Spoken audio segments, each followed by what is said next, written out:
Hello guys, मेरा नाम है मोनिस अहमद खान। मैं पेशे से एक साइकोलॉजिस्ट हूँ, यानी कि मैक्स साइकोलॉजिस्ट। और आज इस वीडियो में मैं आपको ये बताने वाला हूँ कि दरअसल ये जो एक बहुत बड़ा मिथ है कि अगर कोई थेरेपी या काउंसलिंग ले रहा है तो भाई वो पागल है। ऐसा बिल्कुल भी नहीं है। इस बात को मजीद अपने दिमाग से निकालिए।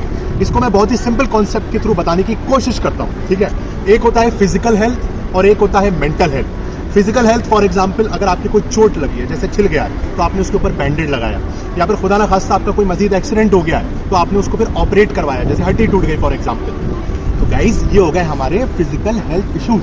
तो इसी तरीके से मजीद एक टर्म होता है, उसको बोलते हैं मेंटल हेल्थ इश्यूज, जिसका मतलब बिल्कुल ये नहीं होता है कि तुम पागल हो गए हो अगर तुम थेरेपी ले रहे हो। नहीं लोगे तो जरूर हो जाओगे। तो खैर एनीवे, अब मैं मेंटल हेल्थ इश्यूज का एग्जांपल देता हूँ। लाइक फॉर एग्जांपल, अगर किसी इंसान को लो सेल्फ एस्टीम का इशू है, अगर कोई इंसान अपनी इतनी अजियत के साथ जिंदगी गुजार रहा है कि वो एंजाइटी और डिप्रेशन जैसे मसलों में फंस गया है, या फिर अगर कोई इंसान को लो कॉन्फिडेंस का इशू है, उसके स्टेज पे नहीं खड़ा हुआ जा रहा, या फिर अगर किसी इंसान को एग्जाम एंजाइटी है, एग्जाम से पहले उसके ऐसे हाथ पैर कांप रहे फॉर एग्जांपल, या फिर इसके अलावा अगर किसी को कंसंट्रेशन का इशू है, एक जगह बैठ के पढ़ाई नहीं हो पा रही है, या फिर किसी को रिलेशनशिप का इशू है, अगर किसी को मैरिटल का इशू है, काउंसलिंग का, या फिर किसी को करियर का इशू है, तो गाइज ये कुछ बेहतरीन एग्जाम्पल है जो कि मेंटल हेल्थ इश्यूज को टैप करते हैं।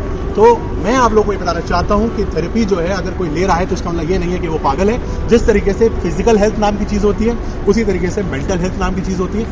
And I want to conclude this video by this poetry, क्योंकि आपके साइकोलॉजिस्ट को लिखने का भी शौक है। मैक्स साइकोलॉजिस्ट में एक पोएट याद है ना, पश्मीन। तो साहब अर्ज है, जरूरी नहीं जो दर्द दिखता नहीं उसकी अहमियत नहीं। जरूरी नहीं जो दर्द दिखता नहीं उसकी अहमियत नहीं। जाके पूछो उनसे, अरे मैं कहता हूं कि जाके पूछो उनसे जिनकी जिंदगी में इस दर्द के सिवा कुछ नहीं। With love, max psychologist, believe in the process. अब मैं जा रहा हूं काउंसलिंग सेशन लेने, इंतजार में रहूंगा अब मैं तुम्हारे कि अब तुम दर्द बांट लो मेरे साथ, ताकि दर्द कम हो जाए तुम्हारे। Take care guys, love you.